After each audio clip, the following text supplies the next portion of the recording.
నమస్తే, welcome to our channel. నేను మీ ప్రియాంకరావు. ఒక కేసుకు సంబంధించి 2 సంఘటనలు చోటు చేసుకున్నాయి ఏపీ రాష్ట్రంలో. దీని మూలంగా అందరూ ఆశ్చర్యపోతున్నారు, ప్రశ్నల వర్షం కురిపిస్తున్నారు.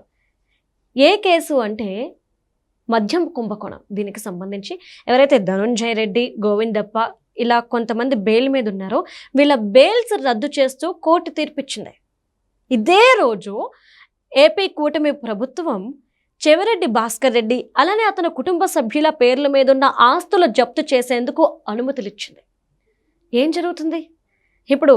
కూటమి ప్రభుత్వం ఈ కేసులో జోక్యం చేసుకుందా, లేదా ఉన్నతాధికారులే ఈ కేసు విచారణని వేగవంతం చేశారా అనేది క్వశ్చన్. సో ఎక్కడేం జరుగుతుందనేది తెలుసుకుందాం. మనతో మాట్లాడడానికి జనసేన పార్టీ రాష్ట్ర అధికార ప్రతినిధి శ్రీనివాస్ గారు ఉన్నారు. ఆయన అడిగి తెలుసుకుందాం.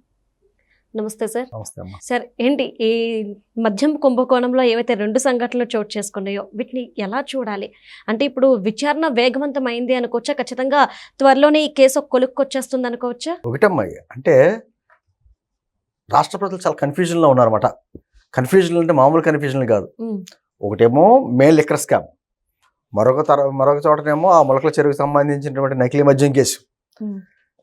అంటే ఈ రాష్ట్రంలో ప్రతిరోజు కూడా ఆ హైకోర్టు కావచ్చు, ఏసీబీ కోర్టు కావచ్చు, సిట్లు కావచ్చు, ఇవన్నీ కూడా వైఎస్ఆర్ కాంగ్రెస్ పార్టీలో జరిగినటువంటి ఆ హయాంలో జరిగినటువంటి దుర్మార్గాల మీద విచారణలు చేస్తానే మనకి వేరే పనే లేదు. ఇంకా మీరు అడిగినట్టు అది విచారణ సంస్థలు వేగవంతంగా విచారణ చేస్తున్నాయి. వాటికి పూర్తి స్వేచ్ఛ ఎప్పుడైతే ఇస్తామో ప్రభుత్వం విచారణ సంస్థల్లో జోక్యం చేసుకోకూడదు, రాజకీయ ఒత్తిళ్లు పెట్టకూడదు, వాటికి స్వేచ్ఛనివ్వాలి.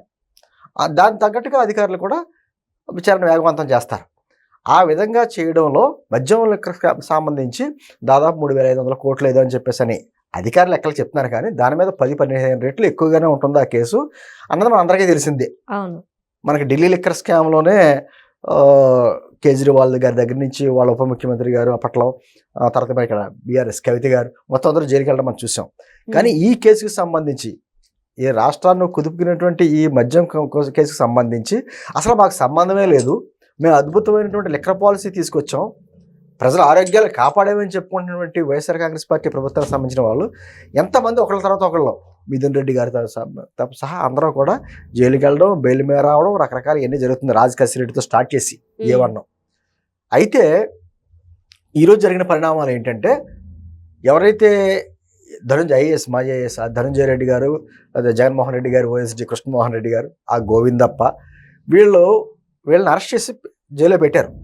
అయితే వాళ్ళ మీద దాని ఏమంటారు, ఛార్జ్ షీట్కి 90 రోజుల్లోపు వేయకపోతేనమ్మా ఇమ్మీడియట్గా వాళ్ళకి హక్కులు ఉంటాయి, బెయిల్ తెచ్చవచ్చు. అలాగా వాళ్ళు అలా బాధించుకున్నారు. ఏమని, పూర్తి స్థాయిలో ఛార్జ్ షీట్ వేయలేదు, మాకు 90 రోజులు దాటిపోయింది, మమ్మల్ని జైల్లో పెట్టి, కాబట్టి మమ్మల్ని డిఫాల్ట్ బెయిల్ ఇవ్వాలంటే డిఫాల్ట్ బెయిల్ ఇచ్చింది ఎస్సీపీ కోర్టు. దాన్ని ఇప్పుడు సిబిఐ మన సిఐడి వాళ్ళు మళ్ళీ వెళ్ళడం జరిగింది ఏపీ హైకోర్టుకి. మేము అన్నీ ఇచ్చాం, కానీ ఎస్సీపీ కోర్టు బెయిల్ ఇచ్చిందని చెప్పడంతో దాంతో హైకోర్టు కూడా వాళ్ళ బెయిల్ రద్దు చేసి మీరు ఈ 26వ తారీఖున సరెండర్ అవ్వండి, తర్వాత రెగ్యులర్ బెయిల్కి అప్లై చేసుకోవచ్చు, నో ప్రాబ్లం అని చెప్పేసి ఇచ్చింది. సరే, ఎలాగా తప్పదు, కోర్టుకి ఎలాగైతే సరెండర్ అవ్వాల్సిందే. ప్యారలల్గా మరో వైపున ఇదే కేసులో అరెస్ట్ అయినటువంటి చెవిరెడ్డి భాస్కర్ రెడ్డి, వాళ్ళ కొడుకు చెవిరెడ్డి మోహిత్ రెడ్డి, వాళ్ళకి సంబంధించి చెవిరెడ్డి భాస్కర్ రెడ్డి అనే వ్యక్తి బెంగళూరు ఎయిర్పోర్ట్ నుంచి పారిపోవడానికి ప్రయత్నిస్తే అతను పట్టుకున్న విధానం మనకు తెలుసు. సిట్ అధికారులు వాళ్ళ కొడుకు కావచ్చు, వాళ్ళంతా కూడా మద్యం కుంభకోణానికి సంబంధించి వచ్చిన డబ్బుని ఇతర వ్యవహారాలకి, లావాదేవీలకి మార్చారని, రకరకాల విషయాల్లో పెట్టుబడులు పెట్టారని ఇన్ఫ్రా కంపెనీస్లో ఆరోపణలు ఉన్నాయి. ఆరోపణలు అది నిజమని తేలిన తర్వాత కోర్టు మన ప్రభుత్వాన్ని అడిగారు. ప్రభుత్వాన్ని అడిగి వాళ్ళ ఆస్తులను జప్తు చేయడానికి పర్మిషన్ ఇవ్వమంటే ఏపీ ప్రభుత్వం పర్మిషన్ ఇచ్చింది వాళ్ళకి సంబంధించి. అంటే ఇక్కడతో కథ ముగిసిపోలేదమ్మా. ఇప్పుడు వాళ్ళు తిన్నది మామూలు 100 కోట్లు 1000 కోట్లు తినేశారు. వాళ్ళు ఏదో 10 కోట్లు 20 కోట్లు ఆస్తులకు సంబంధించి జప్తు చేసినట్టు చేసి జప్తు చేసామనుకుంటే కాదు.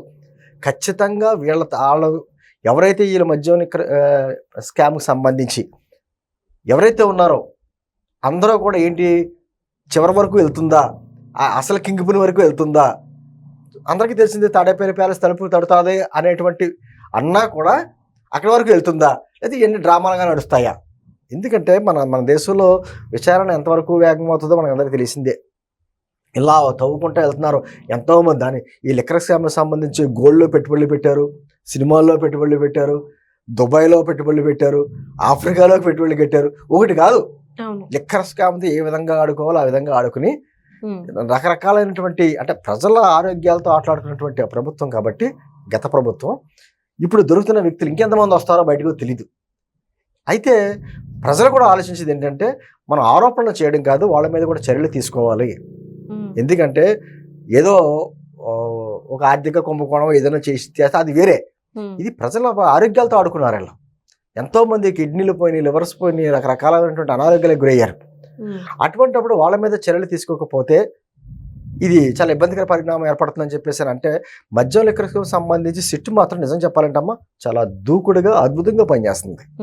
ఎవరిని వదల్లా.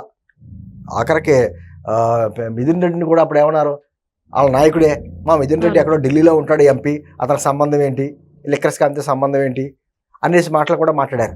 వాళ్ళు ఏ విధంగా చేశారో వాళ్ళకి సంబంధించిన అంటే కేవలం మనకు అధికారంగా లెక్కల ప్రకారం కొంత వస్తుంది, కానీ ఈ దాని ఏమంటారు స్లిప్స్ కూడా లేకుండా, బిల్స్ కూడా లేకుండా, ఏమి లేకుండా డైరెక్ట్గా వచ్చినటువంటి లెక్కలకి ఇంకెంత ఉంటుందో లెక్క తేలంది. ప్రతిదీ ఆ లెక్కర్ స్కాము, దానికి ఇంకో లెక్కర్ స్కామ్ మొలకల చెరువుకు సంబంధించినటువంటి నకిలీ మద్యం కేసు, ఎంతోమంది మొత్తం వైఎస్ఆర్ కాంగ్రెస్ పార్టీకి సంబంధించినటువంటి దాదాపు 90% మంది అందరూ కూడా లీడర్స్ ఈ లెక్కర్ స్కామ్లు ఇరుక్కున్నారు.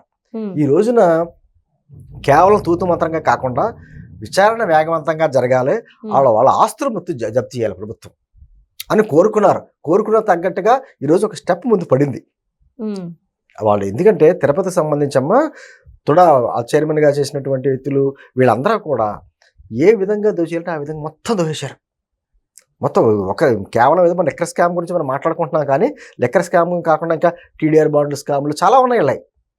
అంటే అధికారాన్ని అడ్డం పెట్టుకుని ఎంత దోచుకోవాలో అంత దోచుకున్నటువంటి వ్యక్తులు కాబట్టి కేవలం వాళ్ళకి శిక్ష చేస్తే జైలు పంపుతారు, మళ్ళీ బెయిల్ వస్తుంది కొంతకాలానికి, మళ్ళీ బయటకు వచ్చేస్తారు. ఇలా కాకుండా వాళ్ళ ఆస్తులు జప్తు చేస్తేనే సరైన శిక్ష పడినట్టు.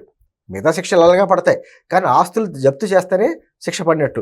ఈరోజు చెవిరెడ్డి భాస్కర్ రెడ్డికి సంబంధించిన వాళ్ళ కొడుకు కావచ్చు, ఆయన భార్య కావచ్చు, వాళ్ళకి సంబంధించినటువంటి ఉన్న కుటుంబీకులు అందరూ ఆస్తులు కూడా జప్తు చేయాలని తీర్పు వచ్చింది. మరి ఎంతవరకు అది ఎన్ని కోట్లు వరకు జప్తు చేస్తారో ఏంటనేది క్లారిటీ రావాలి. ఏదేమైనా ఖచ్చితంగా ఇది మంచి పరిణామం. ప్రజలు ఆశిస్తుంది ఇదే. సిట్టు విచారణ వేగవంతం చేయాలి, దోషులు ఎవరున్నారో వాళ్ళకి కఠినమైన శిక్షలు విధించాలి అనేటువంటిది ఏదైతే ప్రజలు కోరుకుంటున్నారో దాని తగ్గట్టుగా పరిణామాలు కనబడుతున్నాయి. మా కుటుంబ ప్రభుత్వం మీద ఉన్న నింద ఏదైనా ఉందంటే అదే. ఎందుకంటే మీరు ఆరోపణలు చేస్తున్నారు కానీ వాళ్ళు స్వేచ్ఛగా బయట తిరుగుతున్నారు, మా కళ్ళ ముందు కనబడుతున్నారు. మరి ఇంకా మీరు చేసేది ఏంటి అనేది ఉండదు. మనం ఏమో చట్ట ప్రకారం వెళ్ళాలి, రాజ్యాంగబద్ధంగానే మనం వెళ్ళాలి, విచారణ సంస్థలకి ఏమో స్వేచ్ఛనివ్వాలి, మనం ఈ ఆలోచన చేస్తున్నాం. అందుకని కాస్త లేట్ అవ్వచ్చు, కానీ ఖచ్చితంగా వీళ్ళందరూ కూడా ఇరుక్కున్నారు. ఒకళ్ళ తర్వాత ఒకళ్ళు మాత్రం కట్టడాలు లెక్కటవలసిందే. Right, thank you so much sir.